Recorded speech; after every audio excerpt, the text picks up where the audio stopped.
ሰላም ጤና ይስጥልን የተወደዳችሁ የገበያ ሚዲያ ተከታታዮቻችን የዕለተ ሐሙስ የካቲት 26 ቀን 2018 ዓ.ም ለዕለቱ የመረጥናቸው አዳዲስ ሀገራዊና ዓለም አቀፋዊ የዜና ዘገባዎቻችንን ይዘንላችሁ ቀርበናል። የዜና ዘገባችንን ስፖንሰር ያደረገልን አጋራችን ደግሞ የሮሃ ፎሬክስ ቢሮ ነው። በዜና ዘገባችን ላይ የሮሃ ፎሬክስ ቢሮን የዕለቱን የውጭ ምንዛሬ ተመን መረጃ እናጋራችኋለን። በቅድሚያም አርዕስቶችን ሚኒስትሩ አዲስ ባዘጋጀው የገቢ ግብር ረቂቅ ደንብ በኢትዮጵያ ነዋሪ ሆኖ በዲጂታል አማካኝነትና በፍሪላንስ ወይንም በርቀት የሥራ ዘዴ ገቢ በሚያገኝ ማንኛውም ግለሰብ ላይ የገቢ ግብር ሊያስከፍል መሆኑን አስታውቋል። በሌላ በኩል የዲጂታል ይዘት ያገኙትን የገቢ መጠን በሚመለከት ደግሞ ትክክለኛና የተሟላ የሂሳብ መዝገብ የመያዝ ግዴታ መጣሉም ተሰምቷል። በዝርዝር የምትሰሙት መረጃችን ነው። ኢራን ከማንኛውም ጋር ድርድር እንደማታደርግና ረጅም ጊዜ ለሚቆይ ጦርነት እየተዘጋጀች መሆኗን ካስታወቀች በኋላ በምዕራቡ ሀገራት ዘንድ ከፍተኛ ስጋት መቀስቀሱ ተሰምቷል። በጦርነት ዝግጅቱም ድንጋጤ ውስጥ የገባችው አሜሪካ የተተኳሾች ክምችት እየቀነሰባት መምጣቱን ተከትሎ ከከፍተኛ የጦር መሳሪያ አምራች ኩባንያ ባለስልጣናት ጋር በዛሬው ዕለት በዋይት ሃውስ ምስጢራዊ ስብሰባ ያደርጋሉ ተብሏል። በዝርዝር እናጋራችኋለን። የአሜሪካ ሰርጓጅ መርከብ ከ180 በላይ ሰራተኞችና ወታደሮችን ጭኖ በህንድ ውቅያኖስ ላይ ይጓዝ የነበረውን የኢራን የጦር መርከብ በቶርፒዶ መትቶ ማስጠሙ ተሰምቷል። ከሁለተኛው የዓለም ጦርነት ወዲህ ለመጀመሪያ ጊዜ በተፈጸመው በዚህ አስደንጋጭና ያልተለመደ በቶርፒዶ ጥቃትም ቢያንስ 80 ሰዎች መሞታቸው ሲረጋገጥ፣ ቀሪዎቹ የመርከቡ ሰራተኞችና ወታደሮች ግን የገቡበት አልታወቀም ተብሏል። በዝርዝር የምናገራችሁ ይሆናል። የአሜሪካ ሴኔት ፕሬዝዳንት ዶናልድ ትራምፕ በኢራን ላይ የከፈቱትን ጦርነት ከመቀጠላቸው በፊት ከኮንግረስ ፍቃድ እንዲጠይቁ የሚያስገድደውን የውሳኔ ሀሳብ ውድቅ በማድረግ በሀገሪቱ ላይ የሚሰነዘረው ጥቃት እንዲቀጥል ውሳኔ አስተላልፏል። በሌላ በኩል አሜሪካ ቢ-52 ቦምብ ተሸካሚ አውሮፕላኖችን ለመጀመሪያ ጊዜ መጠቀሟ ተሰምቷል። በዝርዝር ይዘነዋል። የተወደዳችሁ የገበያ ሚዲያ ተከታታዮቻችን እነዚህንና ለሰዓቱ የመረጥንላችሁን አዳዲስ እንዲሁም ወቅታዊ መረጃዎች ይዘንላችኋል። አሁን ደግሞ በዝርዝር ወደምንመለከታቸው መረጃዎቻችን እናልፋለን። በመሃል ፒያሳ በአራዳ ፓርክና በፍሬንድሺፕ ፓርክ መሃል የሚገኘው ሳይታችንን ሽጠን እየጨረስን መሆኑን ያውቃሉ? ባሉን ጥቂት ቤቶች 30% ቅናሽ አድርገን ለ20 ቤቶች ብቻ ከ3.6 ሚሊዮን ብር ሙሉ ክፍያ እንዲሁም ከ772,000 ብር ቅድመ ክፍያ ጀምሮ እየሸጥን እንገኛለን። ሳይቶቻችን የሚገኙት በተመራጭ ቦታዎች በመሆኑ ድጋሚ የማያገኙትን እድል ፈጥነው ይደውሉና በእጅዎ ያስገቡ። ለበለጠ መረጃ በ0910963904 ወይም በ0994747686 ይደውሉ። ሜሪት ፕሮፐርቲስ። በፍሪላንስ ወይንም በርቀት የሥራ ዘዴ ገቢ በሚያገኙ ግለሰቦች ላይ የገቢ ግብር ተፈጻሚ ሊደረግ መሆኑ ተገለጸ። የገንዘብ ሚኒስቴር አዲስ ባዘጋጀው የገቢ ግብር ረቂቅ ደንብ በኢትዮጵያ ነዋሪ ሆነው በዲጂታል አማካኝነትና በፍሪላንስ ወይንም በርቀት የሥራ ዘዴ ገቢ በሚያገኙ ግለሰቦች ላይ የገቢ ግብር ተፈጻሚ ሊያደርግ መሆኑን አስታውቋል። በዚህም ደግሞ ማንኛውም በኢትዮጵያ ነዋሪ የሆነ ሰው ከሀገር ውስጥም ሆነ ከውጭ ሀገር ምንጮች በዲጂታል ይዘት ፈጠራ ወይንም በማንኛውም የፍሪላንስ ስራ የሚያገኘው ገቢ ወይንም በጥሬ ገንዘብም ሆነ በአይነት ግብር መክፈል አለበትም ብሏል። በሌላ በኩል የዲጂታል ይዘት ፈጣሪዎች ያገኙትን የገቢ መጠን በሚመለከት ደግሞ ትክክለኛና የተሟላ የሂሳብ መዝገብ የመያዝ ግዴታ ተጥሏልም ተብሏል። ይህንን ግዴታ ባልተወጡ ግብር ከፋዮች ላይ ደግሞ ታክስ የሚወሰነው በሚኒስቴር መስሪያ ቤቱ መሰረት በግምት እንደሆነም ተነግሯል። በተጨማሪም ክፍያ የሚያመቻቹ ኩባንያዎችም የዲጂታል ስራ ፈጣሪዎችን ስም ዝርዝር፣ አድራሻ፣ የሲም ካርድ መረጃ፣ የአይፒ አድራሻና የተከፈለውን የገንዘብ መጠን በየሩብ ዓመቱ ለታክስ ባለስልጣኑ ማሳወቅ ይጠበቅባቸዋል የተባለው። በዚሁ መሰረት ባንኮች ለኪሳራ የያዙት የመጠባበቂያ ሂሳብ በብሔራዊ ባንክ መስፈርት መሰረት የተሰላ ከሆነ ደግሞ 80% በተቀናሽ ወጪ እንዲያዝላቸውም ተደንግጓል። እንዲሁም የደረጃ ለግብር ከፋዮች ዓመታዊ ጠቅላላ ገቢ የሚወሰነው ደግሞ የታክስ ባለስልጣኑ በየ3 ዓመቱ በሚደረግ የገበያ ጥናት እንዲወሰን በአዲሱ ደንብ ላይ ተመላክቷል። በሌላ በኩል ከመንግስት ቦንዶችና ግምጃ ቤት ሰነዶች የሚገኙ ወለድ ወለድ ወይንም ትርፍ እንዲሁም የአየር መንገድ የውጭ ብድር ወለድና የአውሮፕላን ኪራይ ክፍያዎች ደግሞ ከግብር ነጻ ተደርገዋል ተብሏል። የገንዘብ ሚኒስቴር ረቂቅ ደንቡ ከመጽደቁ በፊት አስተያየት መስጠት የሚፈልግ ማንኛውም ሰው እስከ መጋቢት 1 ቀን 2018 ዓ.ም ድረስ አስተያየት መስጠት እንደሚችል አስታውቋል።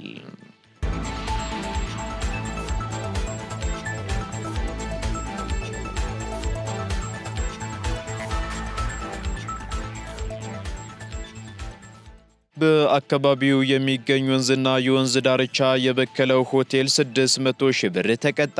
የሽንት ቤት ፍሳሽ ቆሻሻን ወደ ወንዝና የወንዝ ዳርቻ የለቀቀው የሆቴል አገልግሎት የሚሰጥ ተቋም 600 ሺህ ብር መቀጣቱን የአዲስ አበባ አስተዳደር ደንብ ማስከበር ባለስልጣን አስታውቋል። ድርጊቱ የተፈጸመው ደግሞ በቂርቆስ ክፍለ ከተማ ወረዳ 1 ልዩ ቦታው ባምቢስ አካባቢ ሲሆን ተቋሙ ከአሁን በፊትም የሽንት ቤት ፍሳሽን ወደ ወንዝ በመልቀቅ 300 ሺህ ብር የቅጣት እርምጃ ተወስዶበት እንደነበረም ባለስልጣኑ አስታውሷል። ይሁን እንጂ ተቋሙ ከስህተቱ ሳይታረም በድጋሜ ፍሳሽ በመልቀቁ ከአካባቢ ጥበቃ ባለስልጣን ጋር በመተባበር የቅጣቱን እጥፍ እንዲቀጣ ተደርጓልም ተብሏል። በመሆኑም በከተማ አስተዳደሩ ከፍተኛ ወጪ ወጥቶበት የተሰራ ወንዝና የወንዝ ዳርቻ ልማቶችን በመበከል ለተለመላቸው ኢላማ እንዳይውሉ በሚያደርጉ ግለሰቦችና ድርጅቶች ላይ የሚወሰደው አስተዳደራዊ እርምጃ ተጠናክሮ እንደሚቀጥልም ባለስልጣኑ አስታውቋል።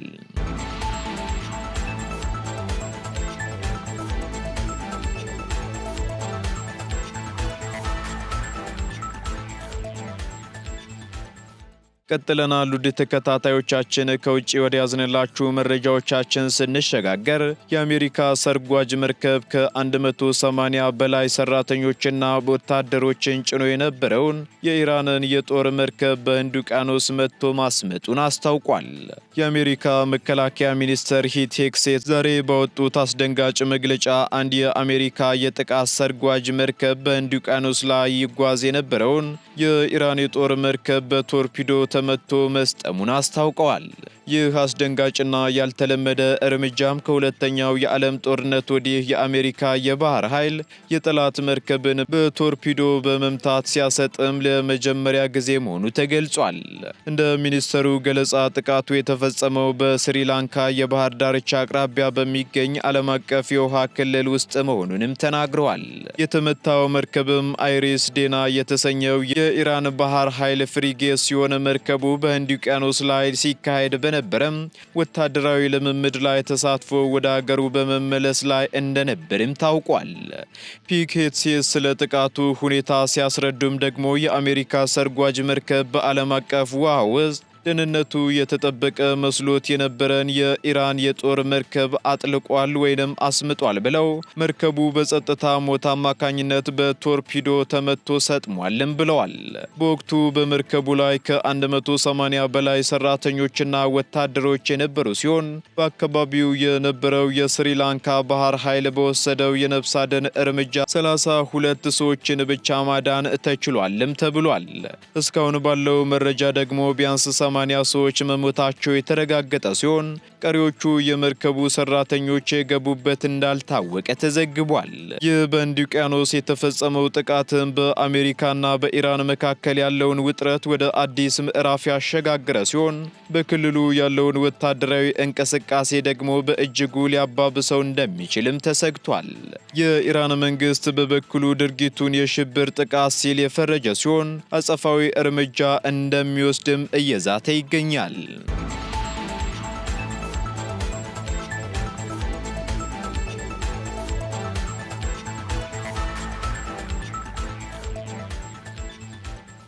ኢራን ከማንኛውም ጋር ድርድር እንደማታደርግና ረጅም ጊዜ ለሚቆይ ጦርነት እየተዘጋጀች መሆኗን ካስታወቀች በኋላ በምዕራቡ ሀገራት ዘንድ ከፍተኛ ስጋት መቀስቀሱ ተሰምቷል። የኢራን ከፍተኛ ባለስልጣናት ሀገራቸው ከአሜሪካ ጋርም ሆነ ከእስራኤል ጋር ለመደራደር ምንም አይነት ፍላጎት እንደሌላትና ረጅም ጊዜ ለሚቆይ ጦርነት እየተዘጋጀች መሆኗን አስታውቀዋል። በዚህም የቀድሞ የኢራን ከፍተኛ መሪ አያቶላህ አሊ ኻሜኒ ከፍተኛ ረዳት የነበሩት ሙሐመድ ማክበር ለኢራን ብሔራዊ ቴሌቪዥን በሰጡት መግለጫ ሀገራቸው ከዩናይትድ ስቴትስ ጋር ለመደራደር ፍላጎት የላትም፣ ስለሆነም ለተራዘመ ጦርነት ተዘጋጅታለች በማለት ድርድር እንደማይኖር አመላክተዋል። ይህ መግለጫ የተሰጠው ደግሞ የአሜሪካ ፕሬዝዳንት ዶናልድ ትራምፕ የኢራን አዲስ አመራሮች ለመደራደር ይፈልጋሉ ሲሉ የሰጡትን አስተያየት ተከትሎ ነው ተብሏል። ይሁን እንጂ የኢራን ከፍተኛ ብሔራዊ ደህንነት ምክር ቤት ኃላፊ አሊ ላሪጃኒ በበኩላቸው ይህንን መረጃ ቅዠት ሲሉ አጣጥለውታል። በተጨማሪም ላሪጃኒ በኤክስ ገጻቸው ላይ ባሰፈሩት መልእክት ከአሜሪካ ጋር አንደራደርም በማለት የቴህራንን ጠንካራ አቋም በድጋሚ አረጋግጠዋል። ላሪጃኒ ፕሬዝዳንት ዶናልድ ትራምፕን በቀጥታ በመወንጀል ትራምፕ በመካከለኛው ምስራቅ ለተፈጠረው ትርምስ ተጠያቂ ናቸው ብለው አሁንም የአሜሪካ ወታደሮችን ለእስራኤል የስልጣን ጥማት መስዋዕት እያደረጉ ነው ሲሉም ከሰዋል። በሌላ በኩል ኢራን ከማንኛውም ጋር ድርድር እንደማታደርግና ረጅም ጊዜ ለሚቆይ ጦርነት እየተዘጋጀች መሆኗን ተከትሎም የአሜሪካው ፕሬዝዳንት ዶናልድ ትራምፕ ከሀገራቸው ጦር መሳሪያ አምራች ኩባንያ ከፍተኛ ባለስልጣናት ጋር በዛሬው ዕለት በዋይት ሃውስ ውስጥ ሚስጥራዊ ስብሰባ ሊያደርጉ መሆኑን ሮይተርስ የዜና ወኪል ዘግቧል። በስብሰባው ደግሞ አሜሪካ በኢራን ላይ የከፈተችውን ጥቃት ተከትሎ የነበራት ከፍተኛ መጠን ያለው የተተኳሾች ክምችት እየቀነሰባት በመምጣቱ ኩባንያዎቹ ምርታቸውን እንዲጨምሩ ለማድረግ የታሰበ መሆኑም ተነግሯል። ከዚህ በተጨማሪም የአሜሪካ መከላከያ ሚኒስቴር ፔንታጎን በመካከለኛው ምስራቅና በሌሎችም ቦታዎች ጥቅም ላይ የዋሉ የጦር መሳሪያዎችን ለመተካት 50 ቢሊዮን ብር የሚደርስ ተጨማሪ በጀት ለመጠየቅ እየተዘጋጀ መሆኑም ተሰምቷል። ይህ የሁለቱ ሀገራት ውጥረት አይሎ የቀጠለው ደግሞ ባለፈው ቅዳሜ በአሜሪካና በእስራኤል ጥምር የአየር ጥቃት የኢራኑ ከፍተኛ መሪ አያቶላህ አሊ ሐሜኒ መገደላቸውን ተከትሎ ሲሆን ግጭቱ በሁለቱም ወገኖች በኩል ከፍተኛ የሰው ሕይወት መጥፋትና የንብረት ውድመትም እያስከተለ ይገኛል። ኢራንም በምላሹ በመካከለኛው ምስራቅ በሚገኙ የአሜሪካ የጦር ሰፈሮችና በእስራኤል ላይ የድሮንና የሚሳኤል ጥቃቶችን መሰንዘሯን ቀጥላበታለች።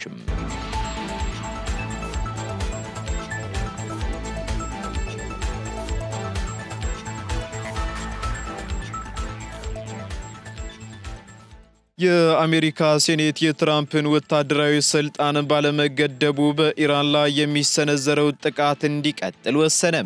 የአሜሪካ ሴኔት ፕሬዝዳንት ዶናልድ ትራምፕ በኢራን ላይ የከፈቱትን ጦርነት ከመቀጠላቸው በፊት ከኮንግረስ ፍቃድ እንዲጠይቁ የሚያስገድደውን የውሳኔ ሀሳብ ውድቅ አድርጓል። ሪፐብሊካን ሴናተሮች የዲሞክራቶችን ስጋት ወደ ጎን በመተው ፕሬዝዳንቱ የጀመሩትን ወታደራዊ ዘመቻ እንዲቀጥሉም ድምፅ ሰጥተዋል ነው የተባለው።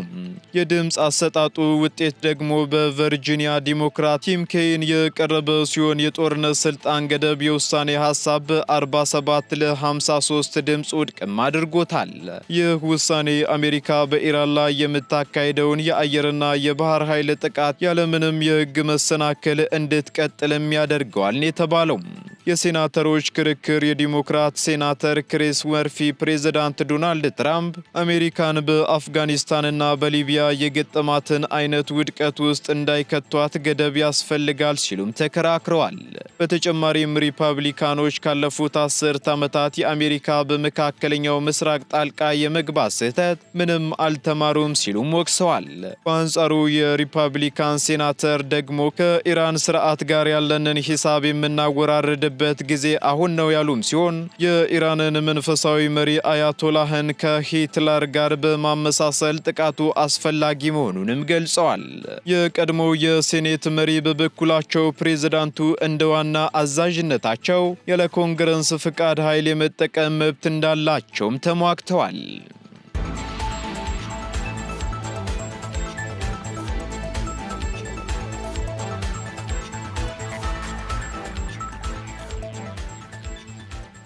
አሜሪካ ቢ-52 ቦምብ ተሸካሚ አውሮፕላኖችን ለመጀመሪያ ጊዜ መጠቀሟ ተገለጸ።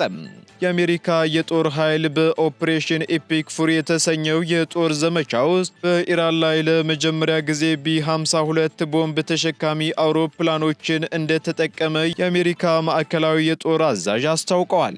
በዘመቻው የመጀመሪያ 72 ሰዓታት ውስጥ ደግሞ ከ1700 በላይ የሚሆኑ የጦርና የመንግስት የስትራቴጂ መድረኮች መመታታቸውም የተገለጸ ሲሆን የተመቱት ኢላማዎች ቁጥር በ48 ሰዓታት ውስጥ ከተመዘገበው 1200 በላይ በአዳዲስ መረጃ ደግሞ ወደ 1700 በላይ መድረሱም ተገልጿል።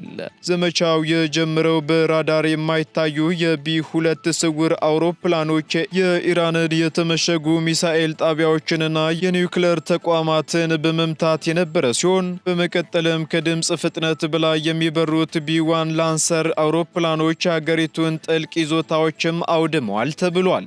አሁን ደግሞ ከ1950ዎቹ ጀምሮ ስሙ የሚፈራውና እስከ 70,000 ፓውንድ የሚመዝን ፈንጂ የመሸከም አቅም ያለው ግዙፉ ቢ-52 ወደ ኦፕሬሽኑ ተቀላቅሏል ተብሏል።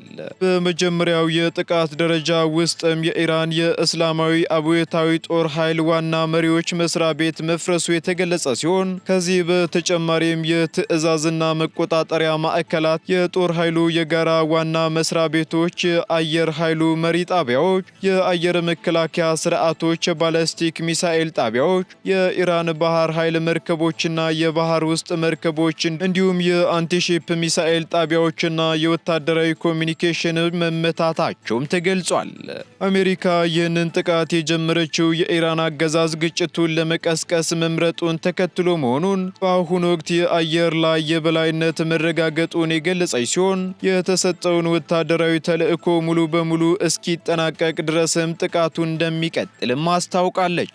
በተጨማሪም የአሜሪካ አየር ኃይል የጥቃት አቅሙን በ4 እጥፍ ያሳደገ ሲሆን ቴህራን የጥቃቱን ክብደት በከፍተኛ ሁኔታ እያስተናገደች ትገኛለች ተብሏል።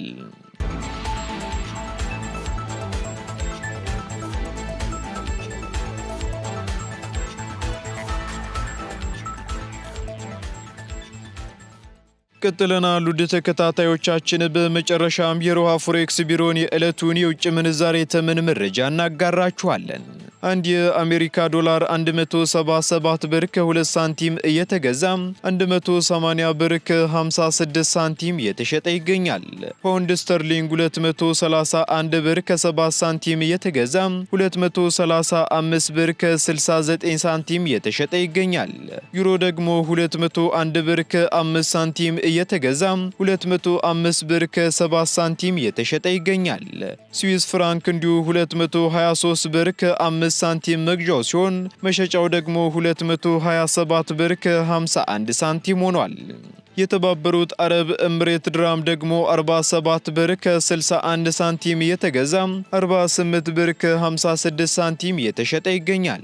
የሳውዲ ሪያል እንዲሁ 46 ብር ከ55 ሳንቲም እየተገዛ 47 ብር ከ48 ሳንቲም እየተሸጠ ይገኛል። የቻይናው ዩዋን 23 ብር ከ65 ሳንቲም መግዣው ሲሆን መሸጫው ደግሞ 24 ብር ከ12 ሳንቲም ሆኗል። በተጨማሪም የካናዳ ዶላር 123 ብር ከ30 ሳንቲም እየተገዛ 125 ብር ከ76 ሳንቲም እየተሸጠ መሆኑን የሮሃ ፎሬክስ ቢሮ የዕለቱ የውጭ ምንዛሬ ተመን መረጃ ያመላክታል።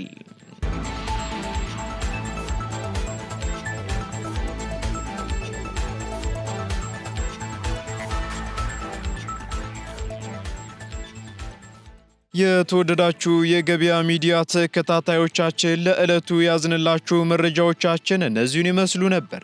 አዳዲስ እንዲሁም ትኩስ ኢኮኖሚያዊ፣ ማህበራዊና ፖለቲካዊ መረጃዎቻችንን ለማግኘት ታዲያም የገበያ ሚዲያን እንድትወዳጁ እንጋብዛለን። ሰናይ ጊዜን ተመኘን። በመሃል ፒያሳ በአራዳ ፓርክና በፍሬንድሺፕ ፓርክ መሃል የሚገኘው ሳይታችንን ሽጠን እየጨረስን መሆኑን ያውቃሉ? ባሉን ጥቂት ቤቶች 30 በመቶ ቅናሽ አድርገን ለ20 ቤቶች ብቻ ከ3.6 ሚሊዮን ብር ሙሉ ክፍያ እንዲሁም ከ772 ሺህ ብር ቅድመ ክፍያ ጀምሮ እየሸጥን እንገኛለን። ሳይቶቻችን የሚገኙት በተመራጭ ቦታዎች በመሆኑ ድጋሚ የማያገኙትን እድል ፈጥነው ይደውሉና በእጆ ያስገቡ። ለበለጠ መረጃ በ0910963904 ወይም በ0994747686 ይደውሉ። ሜሪት ፕሮፐርቲስ